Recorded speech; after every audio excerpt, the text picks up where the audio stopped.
Bismillahirrahmanirrahim. Assalamualaikum warahmatullahi wabarakatuh.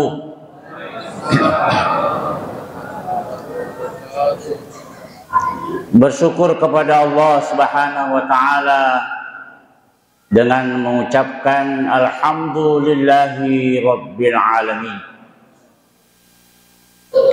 Bersalawat kepada Rasulullah sallallahu alaihi wasallam dengan mengucapkan Allahumma shalli ala sayyidina Muhammad wa ala ali sayyidina Muhammad.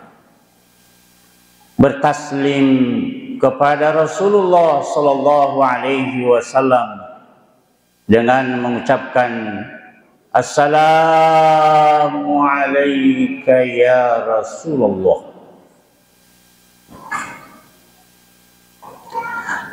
Bapak Ibu hamba Allah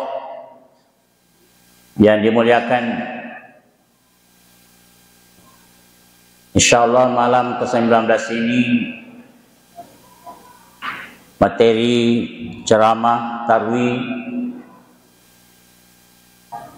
menjadi keluarga Allah di bumi. Insyaallah 20 menit ceramah tarwih sesuai dengan kertas berbicara di podium ini, mimbar ini, 20 menit maksimal. Berarti bisa 20 menit insyaallah ya.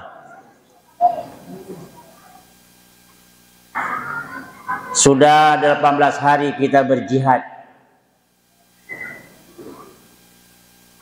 Dan sekarang malam ke-19 kembali kita berjihad. Imam Ibnu Rajab Al-Hambali dalam kitabnya Lataiful Ma'arif mengatakan bahwa umat Islam di bulan Ramadan melakukan 2 jihad yang besar. Pertama, jihad di siang hari Ramadan, mulai imsak sampai berbuka. Yang kedua, jihad di malam hari, mulai salat maghrib sampai pagi.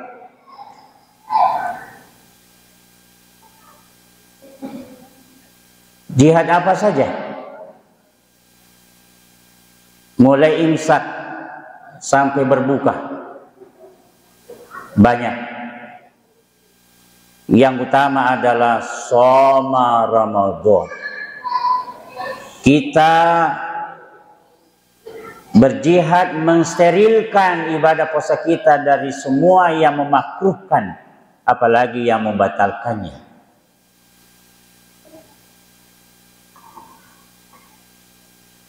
Ini jihad yang paling besar, al-jihadu bin nafs. Bagaimana jihad Rasulullah di perang Badar, darah mengalir dari para sahabat-sahabat Rasulullah SAW. Kemenangan di pihak Rasulullah SAW dengan izin Allah. Kemudian Nabi mengatakan, raja'na minal jihadil asghar ilal jihadil akbar. Sahabat tercengang, masih ada jihad yang lebih besar dari ini? Ternyata jihad yang paling besar, jihad melawan hawa nafsu, an-nafsul ammarah. Di siang hari Ramadan, istri kita halal kita lihat, tapi tidak boleh kelamaan. Itu halal ya. Kalau kelamaan bisa terjadi kohesi. Tiba halal itu toh di sana Ramadan, tapi kita tidak melakukan itu berlama-lama. Kita sedang berjihad.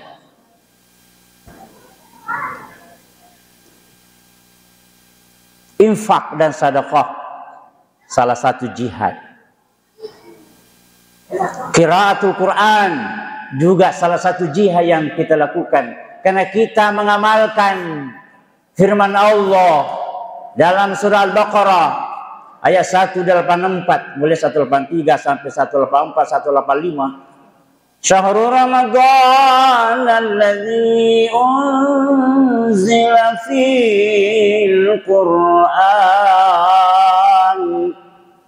hudan linnasi wa bayyinatin minal huda ila akhir ayat. Kita paham Al-Quran yang kita baca berulang-ulang itu di bulan Ramadan diturunkan Allah. Inilah yang akan saya jelaskan sampai 20 menit ke depan insyaallah. Syekh Shalih Fauzan mengatakan ada 4 kriteria yang kita lakukan sebagai jihad. Semoga menjadi keluarga Allah di kalangan manusia di bumi.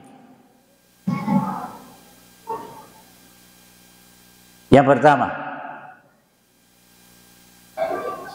kita berjihad. Bagaimana membaca Al-Quran dengan lancar. Di atas saka-saka. Tidak tersendat-sendat, tidak. Ini kitab suci kita ini. Satu.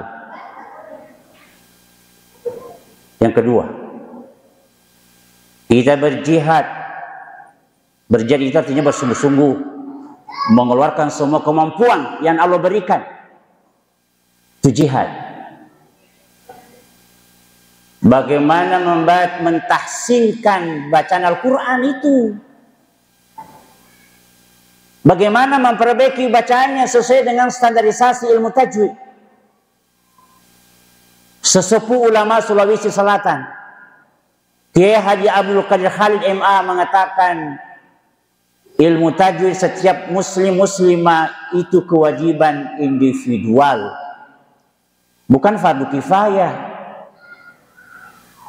fardu ain. Kenapa? Karena termasuk ilmu terapan. Tidak boleh kita mengatakan Ustaz Rusman saja yang fasih bacaannya. Oh no, kata Kiai Haji Abdul Qadir Khalid MA. Karena ilmu terapan langsung diterapkan ketika kita berbisik-bisik dengan Allah. Agus Mustafa dalam bukunya berbisik-bisik dengan Allah. Abu Sangkan dalam bukunya pelatihan salat khusyuk. Bagaimana mentahsinkan bacaan-bacaan Al-Quran itu. Ada yang dibaca lalu nih. So, sya, sa, sama semua bunyinya. Bumbu masak kapan? Yang ketiga, bagaimana memahami bacaan-bacaan Al-Quran kita itu? Maaf. Sama-sama kita berjamaah, berdiri di saat pertama, kedua, ketiga, keempat. Beda kualitas sholat berjamaahnya dan beda nilainya. Kenapa? Karena tingkat pemahamannya yang berbeda-beda pula. Ini juga jihad. Ini yang ketiga. Bagaimana memperlancarnya baca Al-Quran itu sebagai kitab suci kita. Yang kedua, bagaimana mentahsinkan bacaan Al-Quran kita. Yang ketiga, bagaimana memahami apa isinya, apa kandungannya. Dan yang paling tinggi, kata Syekh Shalih Fauzan, bagaimana mengamalkan. Itu yang paling tinggi. Ustaz, saya sudah amalkan. Yang mana? Al-Baqarah 183. Saya sudah amalkan. Ya ayyuhallazina amanu kutiba alaikumusiyam. Saya sudah berpuasa Ustaz. Alhamdulillah. Berarti kita sudah mengamalkan ini. Masih ada Ustaz? Surah Al-Baqarah yang 43 saya juga sudah amalkan. Aqimus salata wa atuz zakat warka'u ma'ar raki'in. Tegakkan salat, keluarkan zakat, rukuklah kalian bersama orang-orang yang rukuk. Nah, tadi kita bersama dengan orang-orang yang rukuk. Kita sudah amalkan itu. Alhamdulillah. Surah Al-A'raf ayat 31. Apakah kita sudah amalkan itu? Dengarkan dulu bagaimana teks ayatnya. Ya bani Adam, wahai anak cucu Adam, kita semuanya ini, anak cucunya Adam. Khudzu zinatakum 'inda kulli masjid. Pakailah pakaianmu yang indah, yang terbaik setiap kamu sujud, setiap kamu sholat. Jangan sembarang, karena kita bertamu di rumah Allah. Harus zina, khudzu zinatakum. Zinatakum itu perhiasan. Pakaian yang indah kita pakai ke pesta. Oke, go on please. Tapi mengapa kalau mau bertamu di rumah Allah asal berpakaian? Pakai yang terindah. Kita memenuhi panggilan tertinggi di dunia. Tadi ada kita itu azan itu. Hayya, mari ala sholat. Sholat. 2 kali diulangi. Hayya, mari alal falah, mendapatkan kemenangan. Kita datang. Kita berjihad. Alhamdulillah, sholat isya kita sudah tegakkan barusan. Jadi Bapak, Ibu, saudaraku, kalau setiap mau hadir di masjid, amalkan surah Al-A'raf ayat 31. Perhiasan itu pertama rapi. Yang kedua, harum. Jangan gara-gara kita tetangga kanan kiri kita itu tahan nafas. Itu mengganggu tetangga. Amalkan ini. Berapa nih? Baru 4. Berapa jumlah ayat? 30 juz. 19 turun di Mekah. Sisanya 11 juz turun di Madinah. 114 surah.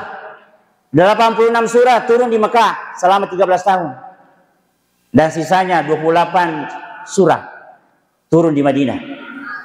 Berapa jumlah ayatnya? 6.236. Dan 4.000 lebih sudah turun di Mekah selama 13 tahun. Sisanya 2.000 lebih di Madinah. 6.000 lebih. Baru berapa tadi kita amalkan? Baru 4. Masih ada Ustaz. Saya wa'atu zakat, saya keluarkan zakat. Tadi ada amil yang disampaikan. Bawalah. Kalau ada yang bawa fidyahnya, terima juga itu. Samping zakat fitrahnya, zakat hartanya, infak dan sedekahnya, terima fidyahnya. Makanya catat, pisahkan mana zakat fitrah, mana zakat harta, mana fidyah, mana sedekah. Meskipun Ibnul Manzur dalam Kamus Lisanul Arab membedakan antara infak dan sedekah, beda. Tapi ulama yang lain mengatakan sama saja secara umum. Apa bedanya infak dan sedekah menurut Ibnul Manzur? Kalau infak ada materialnya, 10 lembar uang merah pada 1 juta. Nah hitam mata, 10 lembar uang merah berarti 1 juta. Ibu-ibu bawa snack, kue karena jadwalnya. Nah hitam mata, barongko. Misalnya, itu infak. Kalau sedekah apa Ustaz? Sedekah itu tidak kelihatan, abstrak. Contoh, at-tabassumu ila akhika fahuwa sedekah. Senyummu kepada keluargamu, tetanggamu, sesama jamaah, sesama pengurus, itu sedekah. Tidak ada bendanya. Al-kalimatul layyinah fahiya sadaqah. Kata-kata yang santun, lembut kepada keluarga, tetangga, sesama jamaah, sesama bangsa, itu sedekah. Tidak ada materialnya.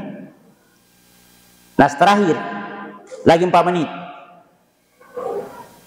Ini Pak, ini saya sudah setting.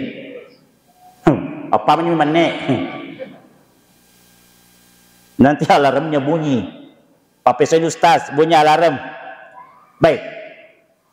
Mana itu Ustaz? Menjadi keluarga Allah di bumi, di kalangan manusia di bumi. Sebuah hadis sahih dalam kitab Sunan At-Tirmizi. Kitab ini disebut juga Al-Jami'us Sahih.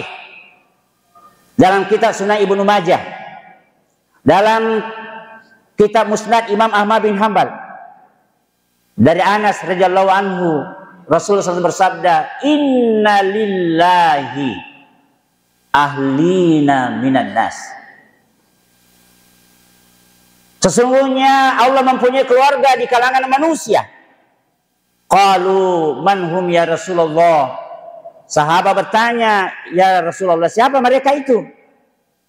Hum ahlul Quran wa ahlullahi wa khasatuhu.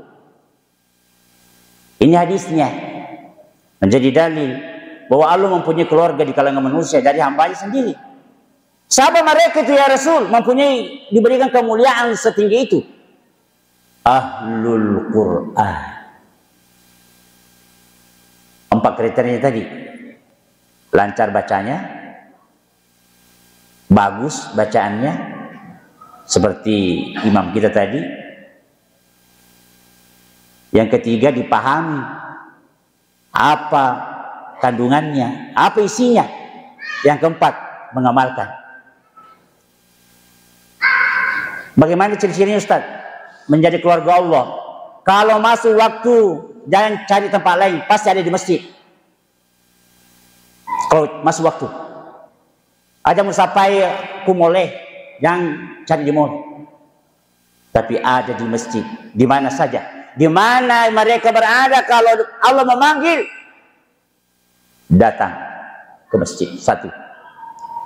Ciri-cirinya, orang yang menjadi keluarga Allah tidak kasar bicaranya, tidak ada makian, tidak ada cercaan, tidak ada ghibah, menggunjing, tidak ada. Kenapa? Karena dia memahami, la yaktab ba'dukum ba'da. Jangan diantara kalian saling menggunjing. Periksa dirimu saja, lebih banyak barangkali kesalahanmu, kekurangan daripada mereka. Kita tidak jadi orang-orang yang menjadi keluarga Allah itu steril mulutnya dari gunjingan. Makanya jangan jadi politikus. Kenapa? Profesor Halide mengatakan, usahakan jangan menjadi politikus. Memangnya kenapa? Politikus itu mapak kalilana. Apa maksudnya? Berlidah biawak. Coba melihat, apalagi kondisi kekinian. Kutu loncat. Yang kedua, seperti air di daun talas, pindah-pindah, tidak tetap pendirian. Yang ketiga apa? Melek paru, bicara ugina. Apa itu melek paru? Kejam.